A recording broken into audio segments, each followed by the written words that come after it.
Before we begin tonight's journey, let me ask you something. Have you ever wondered what it feels like when two worlds collide, not in chaos, but in perfect harmony? When the impossible becomes inevitable and destiny writes itself across the pages of history?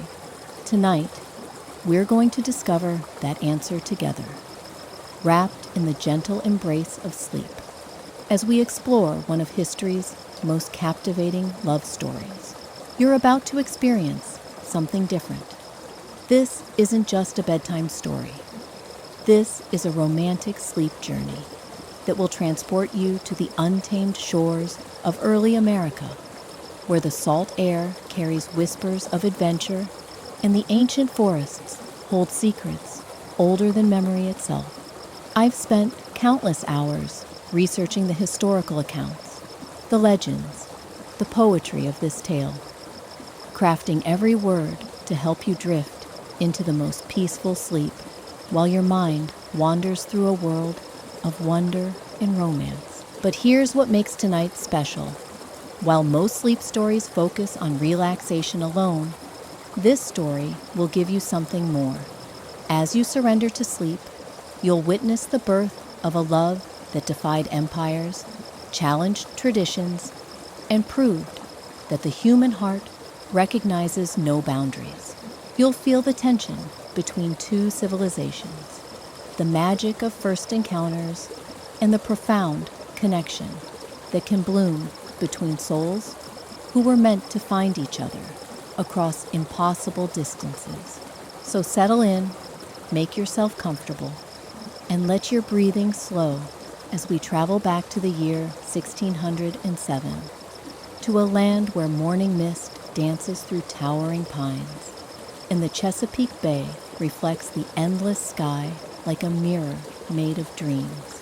The dawn breaks slowly over the Virginia wilderness, painting the sky in shades of coral and gold that seem too beautiful to be real. Along the riverbank, where the water meets the earth in gentle whispers, dewdrops catch the early light like scattered diamonds. This is a land untouched by the hurried footsteps of the old world, where time moves with the rhythm of seasons and the heartbeat of the earth itself. In the distance, smoke rises from the village of the Powhatan people, curling lazily into the morning air like prayers ascending to the sky. This is home to Pocahontas, though that name, meaning Little Wanton One, barely captures the depth of the young woman who bears it. Her given name is Amanut, a secret name known only to her closest family, while publicly she is called Matoaka. But history will remember her as Pocahontas, the spirited daughter of Chief Powhatan, whose laughter rings through the forest like silver bells, and whose curiosity burns brighter than the ceremonial fires of her people.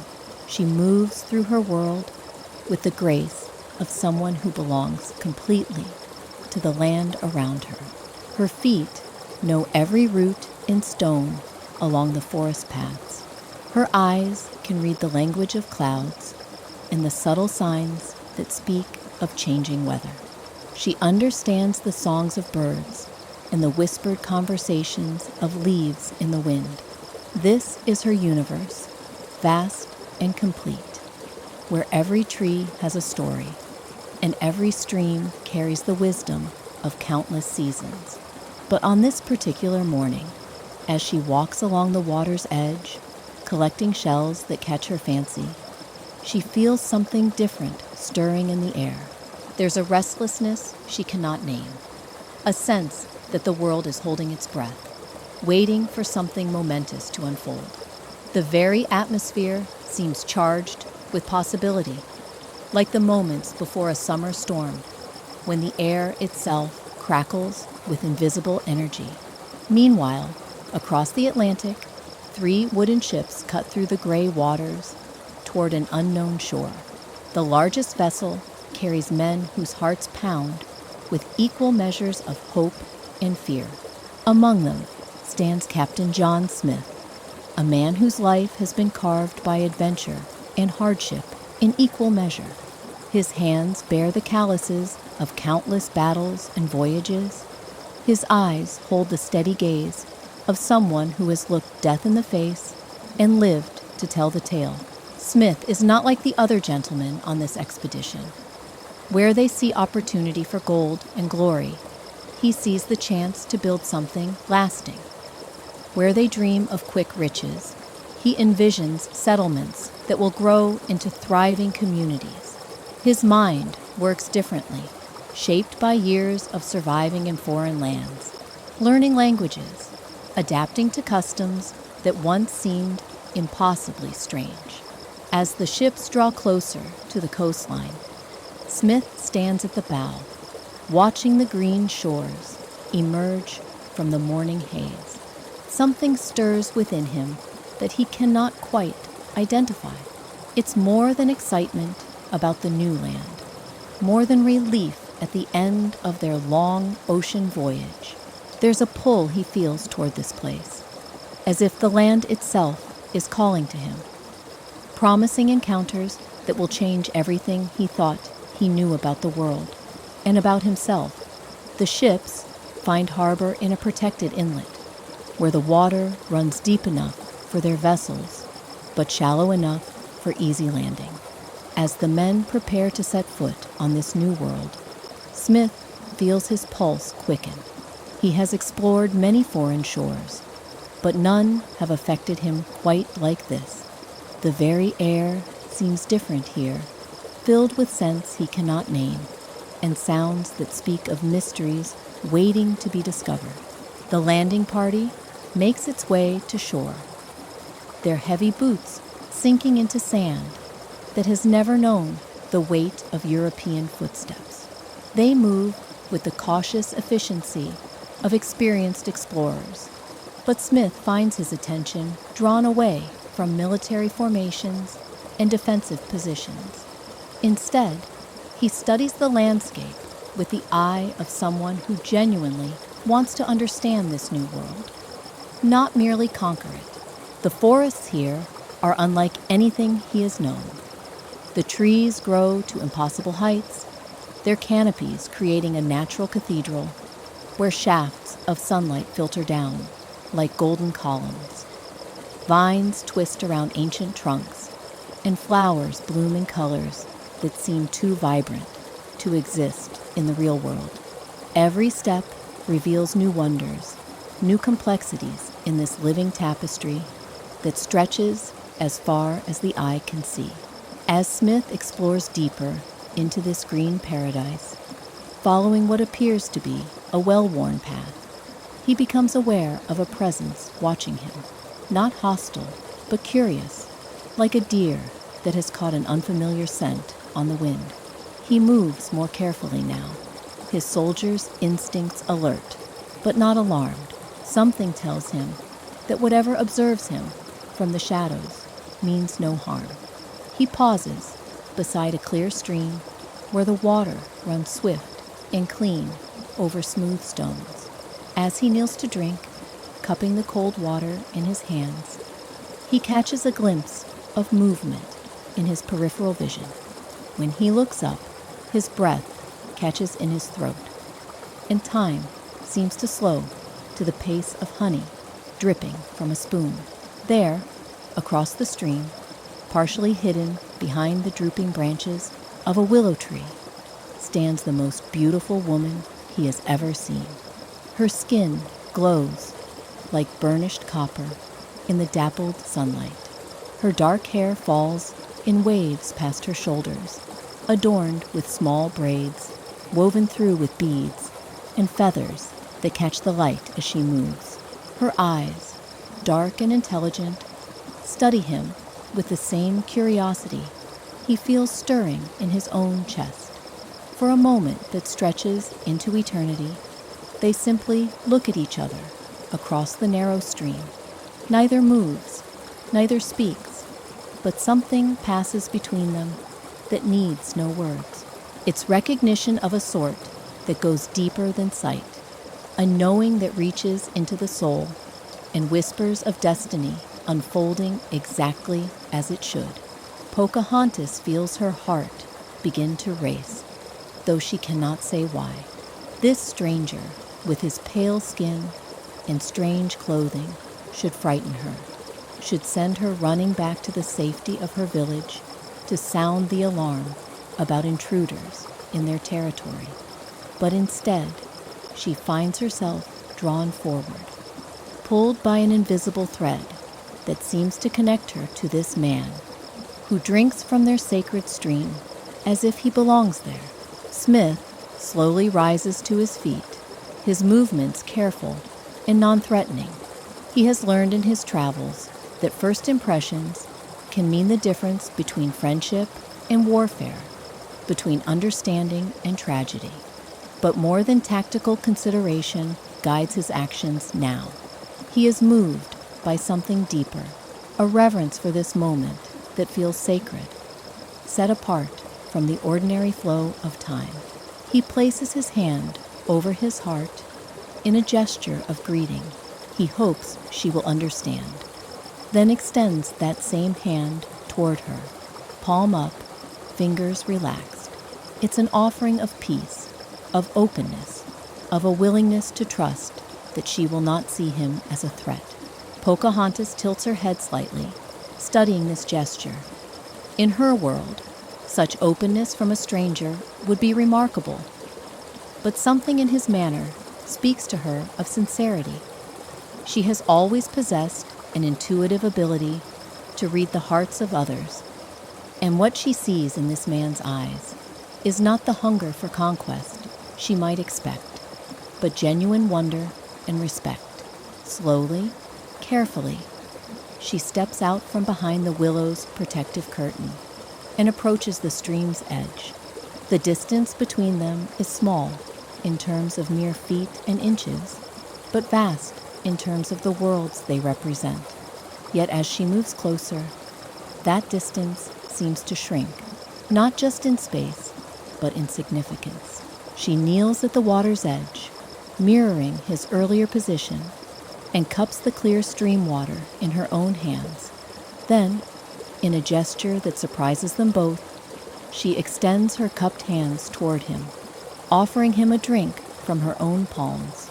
It's an act of trust so profound, so unexpected, that Smith feels something shift fundamentally in his understanding of what this new world might hold. Their eyes meet and hold as he leans forward to accept her offering, his lips barely touching the water in her hands. The moment is intimate, beyond anything either has experienced, charged with a significance that neither fully comprehends, but both completely feel. When he straightens, water still glistening on his lips, she smiles, and that smile transforms her face into something luminous, something that makes his heart forget every careful plan and reasonable precaution he has ever made. In this moment of shared wonder, they both sense that something extraordinary has begun. The forest around them seems to hum with approval, as if the ancient trees themselves are witnesses to this first meeting between two souls who were destined to find each other, despite the impossibility of their circumstances. Smith finds himself studying her face with an artist's attention to detail, memorizing the curve of her cheek, the way her eyelashes cast shadows beneath her eyes, the graceful line of her neck. He has traveled the known world, seen courts and capitals, met princesses and peasants, but never has he encountered someone who radiates such natural elegance, such unself-conscious beauty, that seems to spring from harmony with the world around her. Pocahontas, for her part, is equally entranced. This stranger's face tells stories she longs to hear. There are lines around his eyes that speak of laughter and sorrow, scars that hint at adventures in distant lands, and a gentleness in his expression that contradicts everything she has been told about the pale-skinned visitors from across the great water. His hands, she notices, are strong but careful, the hands of someone who knows how to fight but chooses when to be tender. The stream continues its eternal song between them, but now it sounds different, as if the water itself celebrates this meeting. A cardinal lands on a branch overhead, its scarlet feathers brilliant against the green leaves, and begins to sing. The melody is hauntingly beautiful, rising and falling like a love song composed by the forest itself. Without thinking, Pocahontas begins to hum along with the bird's song, her voice low and melodious. The sound wraps around Smith like a gentle embrace, and he finds himself leaning forward, drawn by this music that seems to capture something essential about this moment, about this place, about the woman who creates it so effortlessly. As her humming fades into silence, she speaks a single word in her own language, so softly that it's barely more than a whisper carried on the breeze. Though he doesn't understand the meaning, Smith feels the word settle into his chest like a warm stone. The sound of her voice is like nothing he has ever heard, musical and warm, with depths that suggest intelligence and compassion in equal measure. He responds with his own name, spoken slowly and clearly, his voice rougher than hers, but equally gentle in this sacred moment. "John," he says, pointing to himself, then repeats it, hoping she will understand that this is what he is called, who he is in the simplest terms. She tries the word, her pronunciation different, but somehow more beautiful than his own. "John," she says, and the way she shapes the sound makes his name feel transformed, made new in her voice. Then she points to herself and speaks her public name, the one her people use in formal settings. "Pocahontas." He repeats it carefully, rolling the syllables on his tongue like a prayer he's learning. Pocahontas. Even as he speaks it, he senses there are layers to her identity that this name cannot fully capture, depths he might spend a lifetime exploring. The sun has climbed higher now, sending longer shafts of golden light through the canopy above them. Somewhere in the distance, they can hear the calls of her people going about their morning tasks, and the sound reminds them both that this bubble of time they've created cannot last forever. The world beyond this stream, with all its complications and conflicts, waits for their return. But neither wants to break this spell they've woven together. Pocahontas rises gracefully and moves to a fallen log that spans the narrow part of the stream. Without hesitation, she walks across it, her bare feet sure and silent on the smooth bark. Now she stands on his side of the water, close enough that he can see the intricate beadwork on her deerskin dress, close enough to catch the scent of wood smoke and wildflowers that clings to her hair. See, Smith's breath catches as she approaches him. Every instinct he has developed as a soldier and explorer tells him to be cautious, to remember the potential dangers of this situation.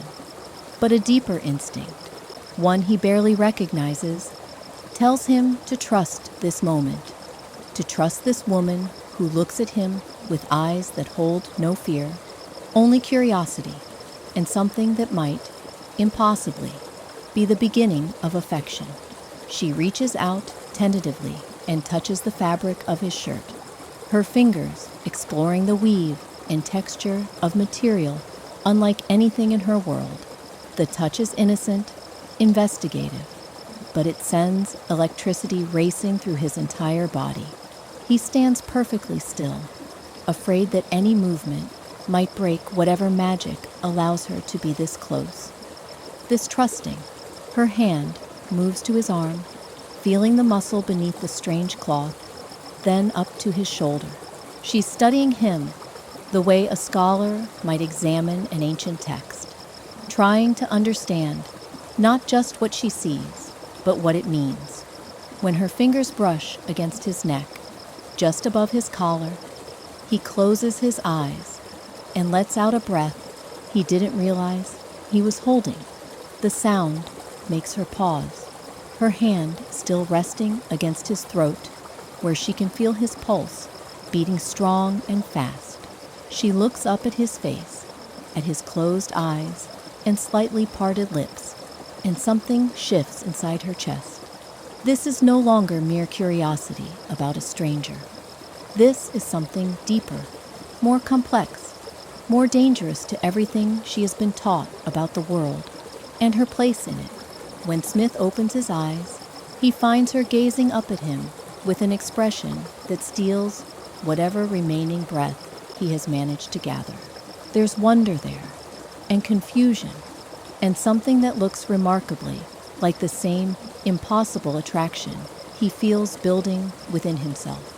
The rational part of his mind whispers that this is madness, that such feelings cannot bloom this quickly, this completely. But his heart tells a different story entirely. Without conscious thought, his hand rises to cover hers, where it rests against his neck. Her skin is warm and soft, more delicate than he expected, but he can feel the strength in her fingers, the capability that comes from a life lived in harmony with the natural world. Their eyes meet and hold, and in that gaze, entire conversations take place without a single word spoken. They stand frozen in this tableau, two people from different worlds discovering that the heart recognizes no boundaries, acknowledges no impossibilities. The forest around them seems to hold its breath, as if all of creation waits to see what will unfold from this first tender contact between souls who should never have met, but somehow always belonged together. A distant sound breaks the spell, voices calling through the trees from the direction of his ship. Smith's jaw tightens as reality intrudes upon their perfect moment. His men are looking for him, and soon they will find this place, will see him with this native woman, will bring all their assumptions and prejudices crashing into this delicate beginning. Pocahontas hears the voices too, and her expression shifts from wonder to something more guarded. She understands, perhaps better than he does, what the arrival of others will mean. This moment of pure connection will be complicated by politics and fear, by the expectations of their respective peoples, by the weight of history itself, pressing down upon whatever fragile thing is trying to bloom between them. But as the voices grow closer, neither of them moves to step away.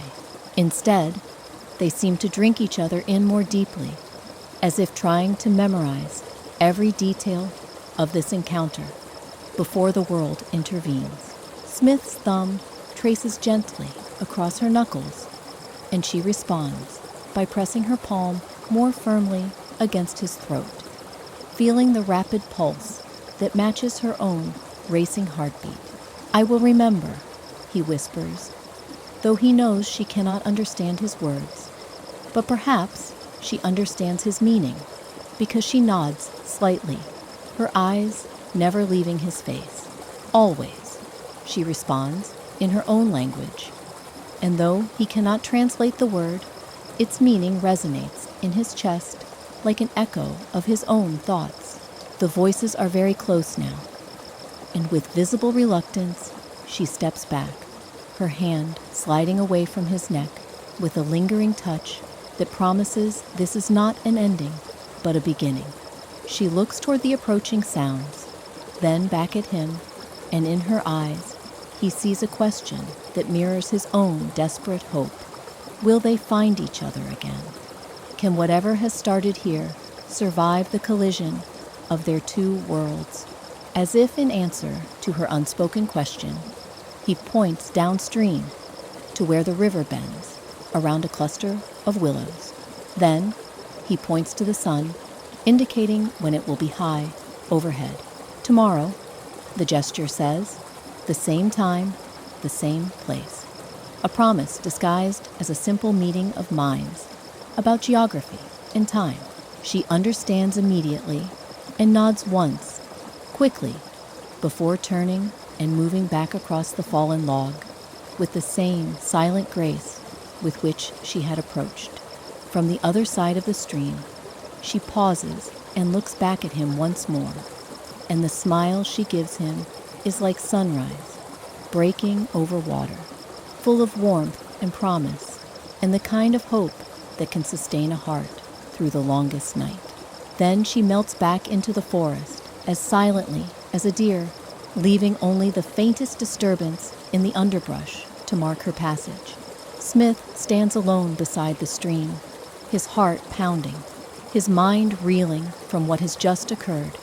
The voices of his men grow louder, and he knows he must compose himself, must find a way to act as if this morning has been like any other morning of exploration and discovery.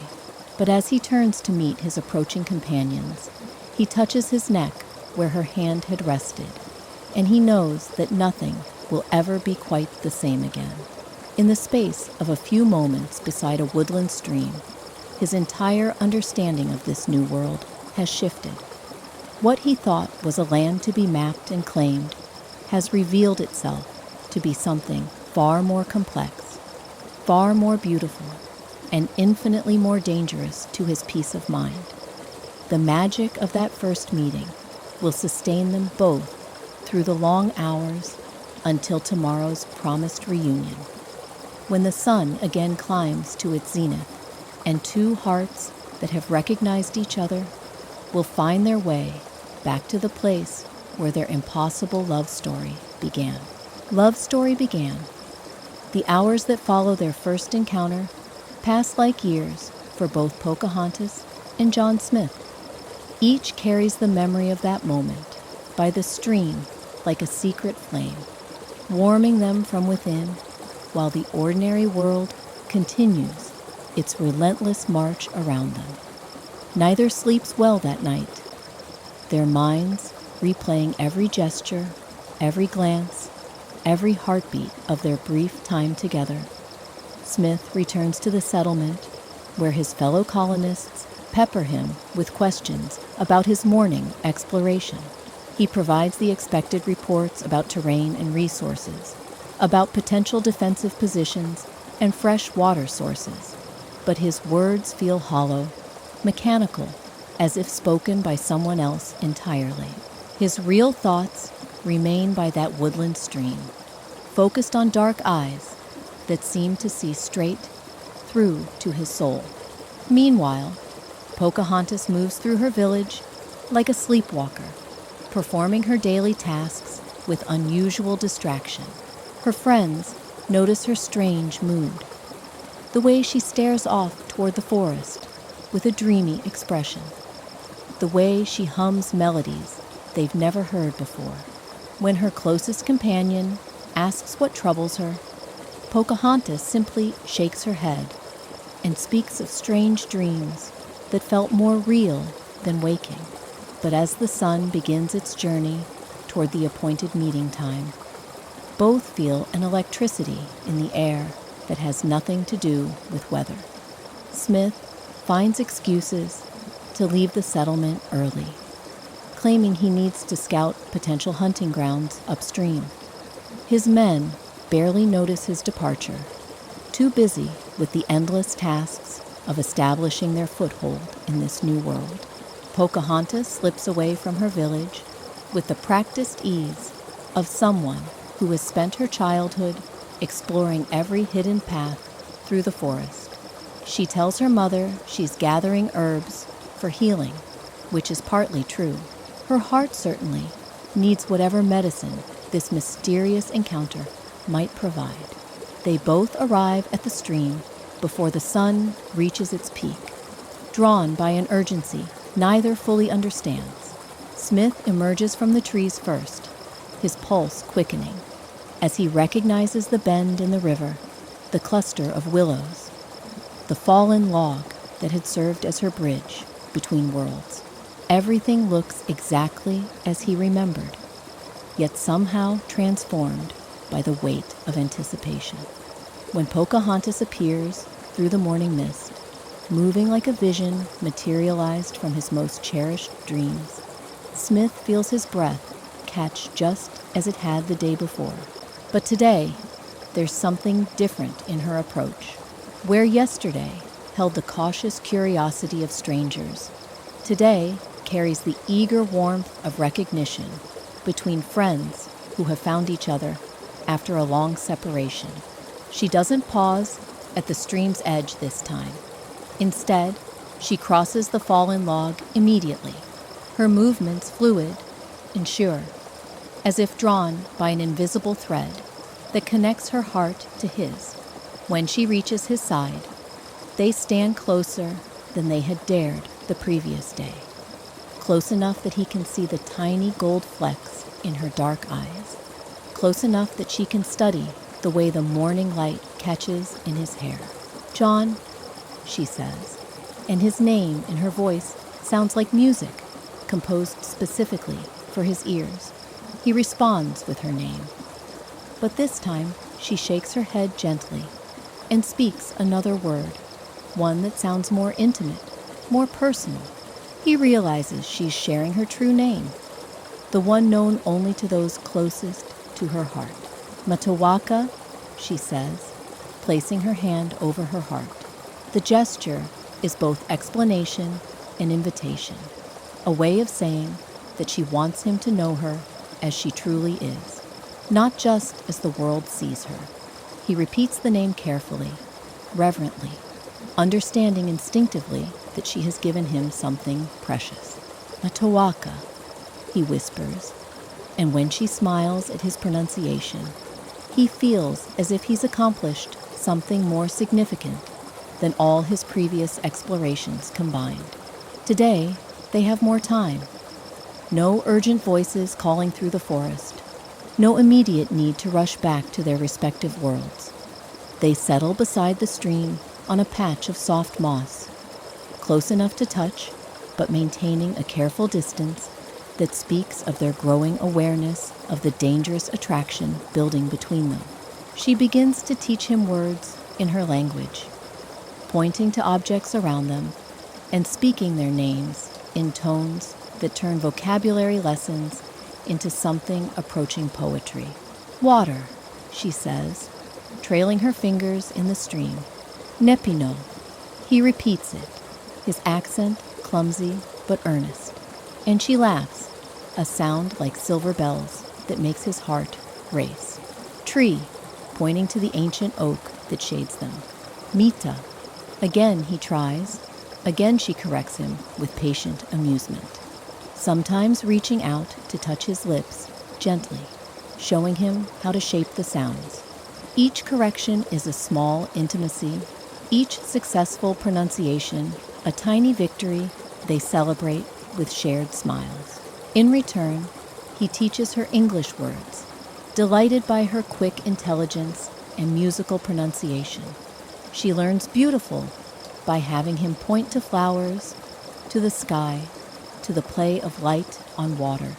But when she repeats the word while looking directly at him, the air between them crackles with an awareness that transcends language entirely. As the morning progresses, they grow bolder in their explorations of each other's worlds. She shows him how to identify edible berries, how to read the signs that indicate a deer path, how to move through the forest without disturbing its natural rhythms. He demonstrates techniques for starting fires without flint, shares knowledge of navigation by stars, tells her stories of distant lands beyond the great water. But more than knowledge passes between them. With every shared laugh, every moment when their hands accidentally brush while reaching for the same object, every time their eyes meet and hold, for heartbeats longer than mere friendship would require, they feel themselves being drawn into something larger than either had imagined possible. The sun climbs higher, and with it comes the reluctant awareness that they must eventually return to their separate lives. But neither wants to break this spell they've woven together. Instead, they find themselves moving closer until they're sitting side by side on the moss, their shoulders touching, sharing warmth and presence in a communion that needs no words. Smith finds himself studying her profile as she watches a butterfly dance among the wildflowers. The curve of her cheek, the way her lashes cast shadows, the gentle rise and fall of her breathing. All of it seems impossibly perfect, as if she were created specifically to make his heart forget every careful plan he'd ever made for his life. Sensing his gaze, she turns to face him, and suddenly they're close enough that he can feel her breath on his skin. The world around them fades to insignificance. There's only her eyes, deep and warm, and filled with the same wonder he feels building in his own chest. Time slows to the pace of honey, sweet and golden and eternal. Metahuaca, he whispers, and her name becomes a prayer, a confession, a promise he doesn't yet understand how to keep.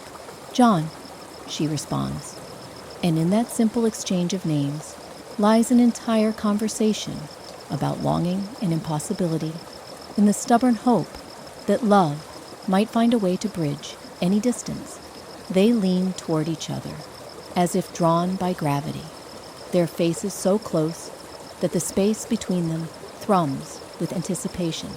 This is the moment when friendship transforms into something deeper, when two hearts acknowledge what their minds still struggle to accept.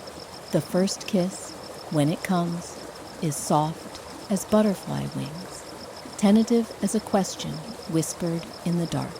But the answer comes immediately in the way she responds, her hand rising to rest against his cheek, her lips moving against his with a sweetness that makes the morning itself seem pale in comparison.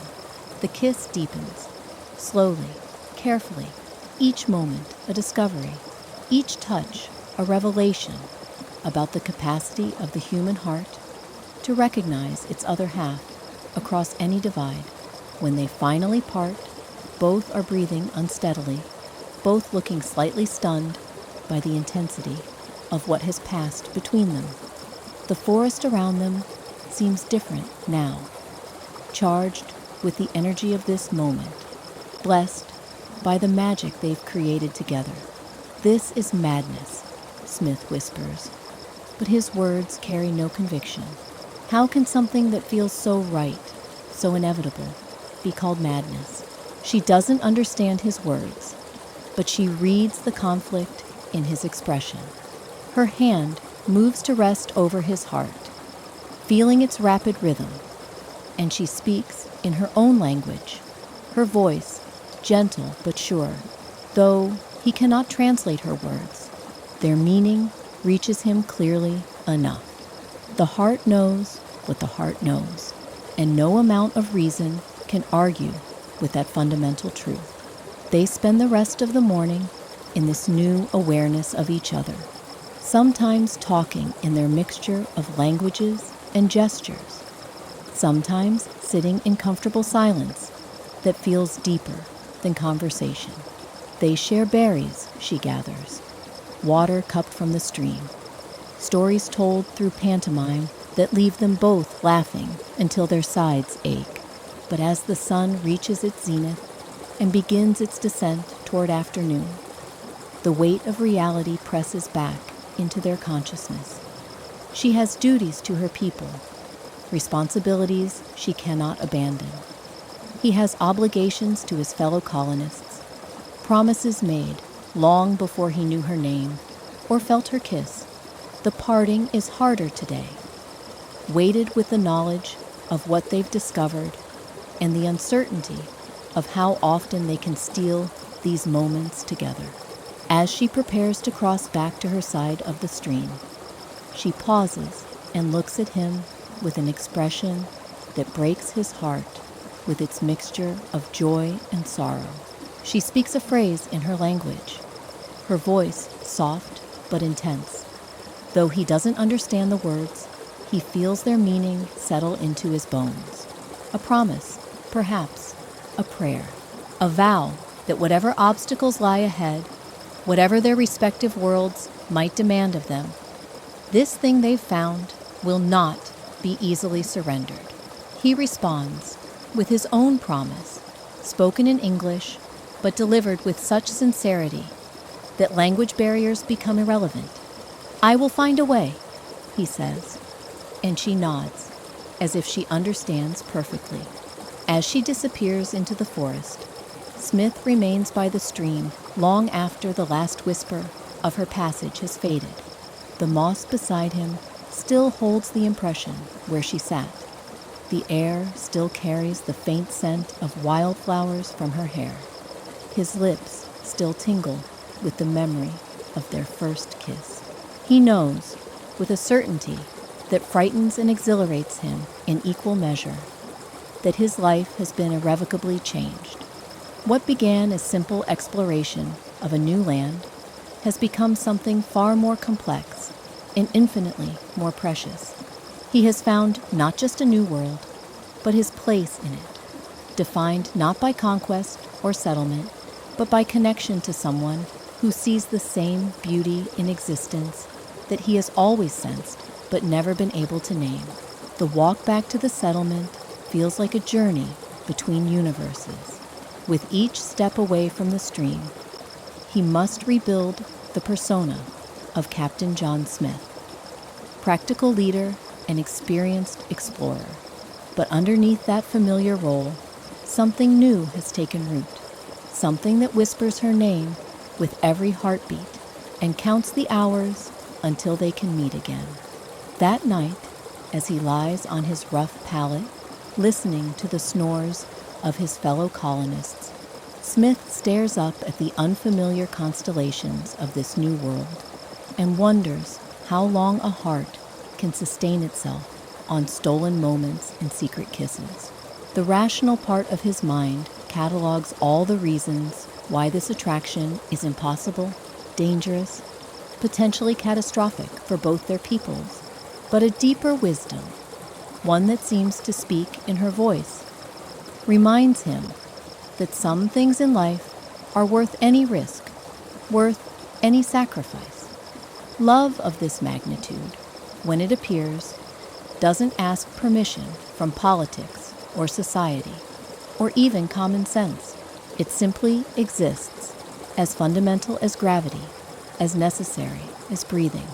Meanwhile, in her village, Pocahontas moves through her evening duties with the dreamy distraction of someone whose thoughts remain elsewhere. Her mother notices her daughter's unusual mood, the way she touches her lips unconsciously, the way she gazes toward the forest with eyes that seem to hold secrets. But when questioned, Pocahontas simply smiles and speaks of beautiful dreams that visit her, both sleeping and waking. She cannot yet find words for what is happening to her heart, cannot yet explain how a stranger's kiss has rewritten her understanding of what life might hold. All she knows is that tomorrow cannot come quickly enough, and that somewhere beyond the trees, someone waits for her return with the same desperate patience that fills her own chest. As both drift toward sleep, they carry with them the same prayer, whispered in different languages, to the same stars. Let tomorrow bring another chance. Let this impossible love find a way to flourish despite every obstacle. Let two hearts that have recognized each other across the vast divide of culture and expectation discover that love, when it is true, can indeed conquer worlds. The forest keeps their secrets, and the stream continues its eternal song, carrying the echo of promises made and kisses shared toward whatever destiny awaits two souls, brave enough to love beyond the boundaries of everything they have ever known. The boundaries of everything they have ever known. The days that follow blur together like watercolors bleeding into wet canvas. Each morning brings the same ritual of careful escape, the same journey through familiar forest paths that have become pilgrimage routes to their secret sanctuary. The stream has become their cathedral, the fallen log their altar, and every meeting a communion that feeds souls hungry for connection across impossible distances. Their stolen hours develop their own rhythm, their own language of glances and touches that speaks volumes beyond words. Smith learns to read the subtle changes in her expression, the way her eyes light when she has something new to share, the gentle tilt of her head when she's concentrating on his clumsy pronunciation of her language. Pocahontas discovers the stories written in his scars, the way his voice changes when he speaks of distant lands, the careful tenderness in his hands when he helps her across the rougher stones in the stream. They create elaborate games of teaching and learning that serve as excuses to spend hours in each other's company. She shows him how to track animals by reading the language of broken twigs and disturbed earth. He demonstrates the art of reading weather patterns and cloud formations, skills learned during countless voyages across unpredictable seas. But these lessons become secondary to the deeper education they provide each other about the geography of the heart, the uncharted territories that open when two souls recognize their perfect complement. The forest around them becomes complicit in their love story. Birds seem to sing more sweetly when they appear together. Flowers bloom more vibrantly along their walking paths, and even the weather conspires to give them perfect mornings filled with golden light and gentle breezes. It's as if nature itself approves of this union between two of its most devoted children, blessing their meetings with beauty that takes their breath away. Their conversations grow deeper as the days pass, moving beyond simple vocabulary to explore the philosophies that guide their respective worlds. Through careful mixture of words, gestures, and drawings in the soft earth beside the stream, they share their beliefs about the sacred nature of the land, the interconnectedness of all living things, the responsibility each person bears to protect and nurture the world around them. Smith finds himself amazed by the sophistication of her understanding, the way she sees patterns and connections that his European education somehow missed. Her people's relationship with the natural world reveals itself as far more complex and sustainable than anything he's encountered in his travels. Through her eyes, he begins to see this new land not as something to be conquered and claimed, but as a living entity deserving respect and partnership. Pocahontas, meanwhile, discovers in him a curiosity and openness that contradicts everything her people have been told about the pale strangers from across the water. His questions come from genuine desire to understand rather than judge. His observations show appreciation for the subtleties of her world that most outsiders would miss entirely. She finds herself trusting him with sacred knowledge, sharing stories and customs that are normally kept within the tribe. Their physical relationship deepens with the same careful progression as their emotional connection.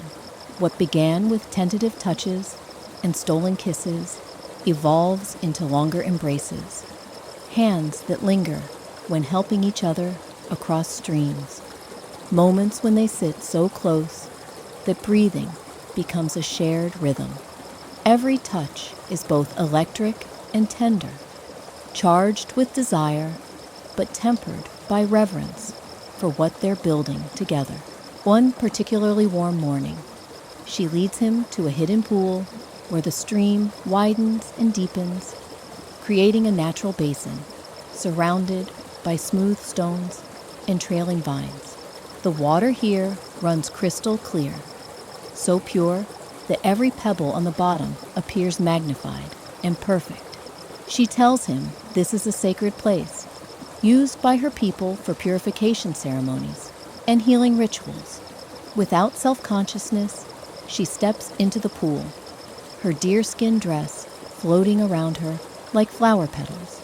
The water reaches her waist, and she moves through it with the fluid grace of someone completely at home in this element.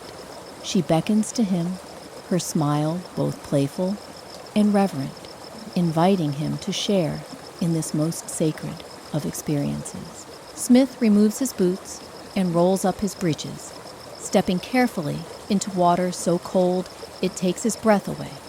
But as he wades deeper, following her guidance, the shock gives way to something approaching euphoria. The water seems to wash away not just the dust and sweat of travel, but the accumulated weariness of years spent wandering without a true home. They stand facing each other in the center of the pool, water swirling around them, creating ripples that catch and scatter the morning light into dancing diamonds. She speaks softly in her language, words that sound like prayers or blessings, and reaches out to touch his face with fingers that tremble with water and emotion.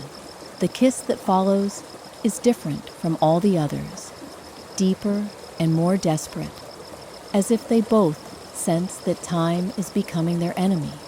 There's urgency in the way she presses against him, in the way his arms encircle her completely, in the way they cling to each other as if they could somehow merge into one being that could exist in both their worlds simultaneously. When they break apart, both breathing hard, the water around them seems charged with electricity. She looks up at him with eyes that hold equal measures of joy and sorrow, and he knows she feels the same growing awareness that haunts his own thoughts. This paradise they've created cannot remain hidden forever.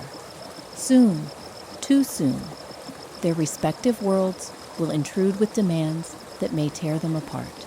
But for now, in this moment, surrounded by sacred water and blessed by morning light, they exist in perfect harmony. She teaches him the words her people use for eternal love, phrases that bind souls together beyond death itself. He responds with English poetry learned in his youth, verses about love that conquers time and distance, and every obstacle mortal hearts might face. They spend the rest of that morning in the sacred pool, sometimes talking in whispers, sometimes silent in each other's arms, always aware that they're participating in something larger than themselves. The water holds them, supports them, cleanses them of everything except their love for each other. As they finally wade back to shore, neither wants to break the spell by putting on dry clothes and returning to the ordinary world. They sit on the sun-warmed stones, letting the morning air dry their skin while they hold hands and watch dragonflies dance above the water's surface.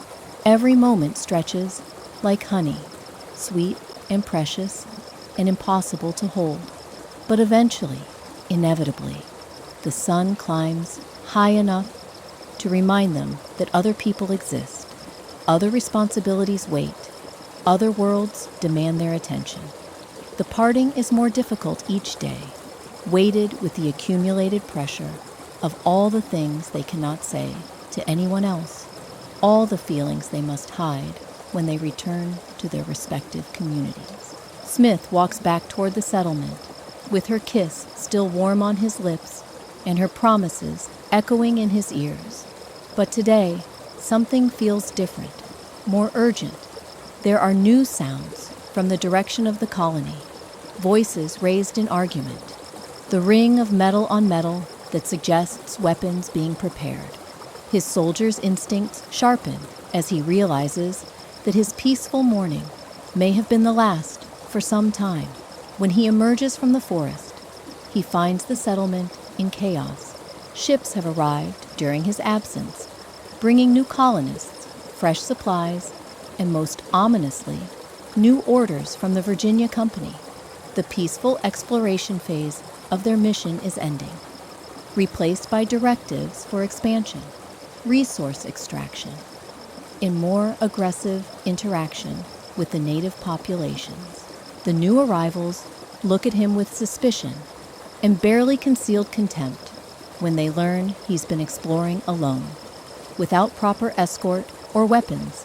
Their leader, a captain whose uniform still bears the creases of recent unpacking, questions him sharply about his activities, his discoveries, and most dangerously, any contact he might have had with the local inhabitants.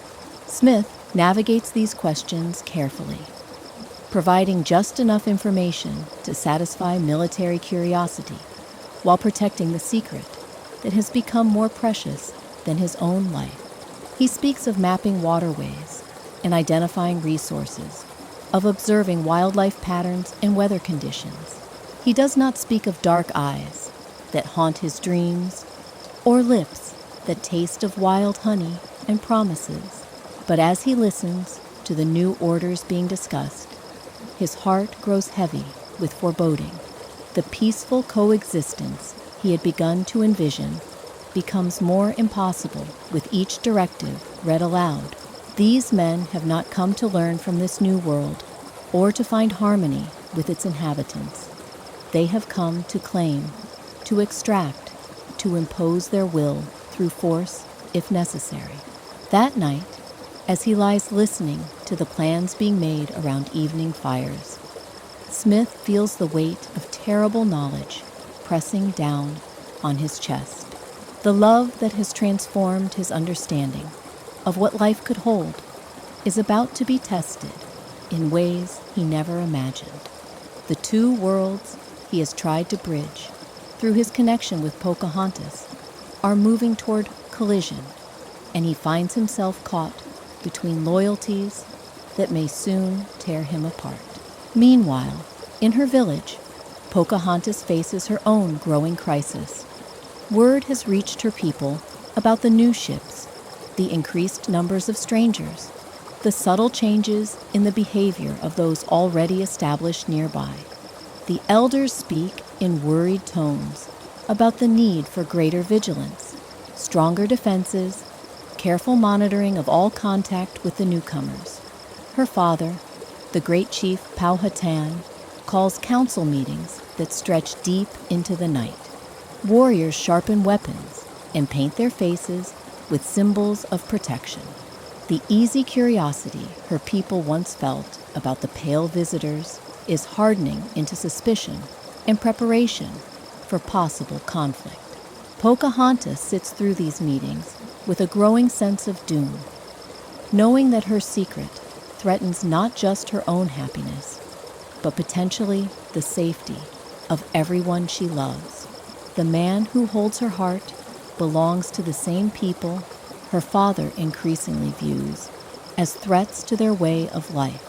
The bridge she thought their love might build between two worlds is crumbling before it can even be completed.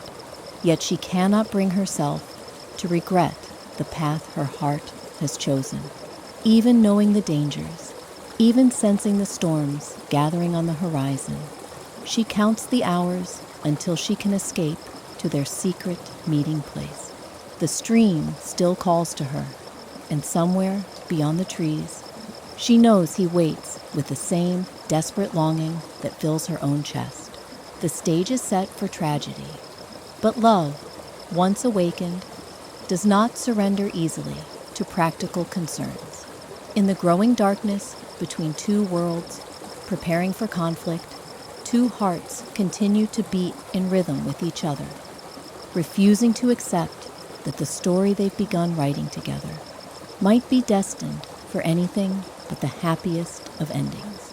The forest keeps their secrets still, but even the ancient trees seem to whisper warnings now, their leaves rustling with knowledge of the trials that lie ahead. Soon, these lovers will be tested in ways that will either forge their bond into something unbreakable or shatter it completely under the weight of forces larger than any individual heart can bear,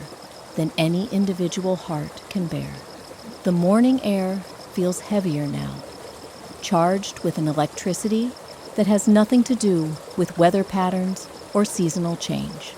When Smith approaches their sacred meeting place, he finds Pocahontas already there, but something in her posture speaks of trouble brewing beyond the peaceful sanctuary they've created together. She stands at the water's edge, with her back to the approaching path, her shoulders tense in a way he's never seen before. Matawaka, he calls softly, using the intimate name she's trusted him with. And when she turns to face him, he sees worry etched in the lines around her eyes. The smile she offers lacks its usual radiance. Dimmed by shadows, he wishes he could chase away, with nothing more than his presence. She comes to him immediately, seeking comfort in his embrace. But even as his arms encircle her, he feels the tremor in her body that speaks of fears she cannot yet voice. They hold each other without words for long moments, drawing strength from this simple connection, while the world beyond their hidden valley grows more complicated with each passing hour. And so we leave them there, wrapped in each other's arms beside the eternal stream, two hearts that found each other across impossible distances. Their love story reminds us that some connections transcend time, culture, and circumstance. As you drift into peaceful sleep tonight, carry with you the truth that love, when it's real, writes its own destiny. Sweet dreams, and may your heart always remain open to the magic of unexpected encounters.